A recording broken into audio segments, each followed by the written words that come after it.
Jesus made a startling connection. As it was in the days of Noah, so it will be at the coming of the Son of Man. Matthew 24:37. With this one statement, he draws a thread that runs from Genesis straight to his own generation and beyond. To understand prophecy, we must understand Noah.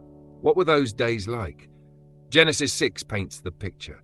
Humanity was corrupt, violence filled the earth. The boundaries between the divine and human were violated.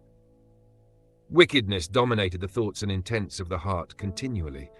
But notice, this wasn't only about behavior, it was about covenant rebellion. Humanity rejected the created order, corrupting flesh, distorting God's image, and threatening his redemptive purpose. The flood was God's judgment upon that rebellion. But it was not the end, it was a reset. God preserved Noah and his family, carrying forward his promise of redemption. When Jesus speaks of the days of Noah returning, he isn't simply warning of bad behavior or natural disasters. He's warning of covenantal crisis, humanity once again reaching a point of defiance that threatens the purposes of God. In the first century, as Jesus spoke, Israel was approaching that very crisis. The leaders rejected their Messiah. The covenant people were divided. Violence and political revolt were brewing.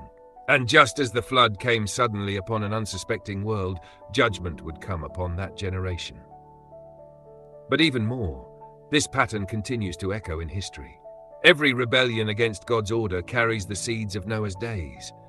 Every generation that rejects the Son of Man approaches its own flood. The days of Noah serve as a prophetic type, warning, but also invitation. Because just as the ark stood open before the rains, so Christ stands open to all who would enter. As Peter wrote, God waited patiently in the days of Noah while the ark was being built.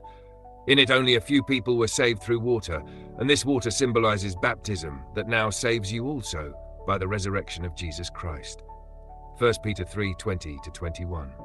The days of Noah have returned many times, but the greater ark still stands.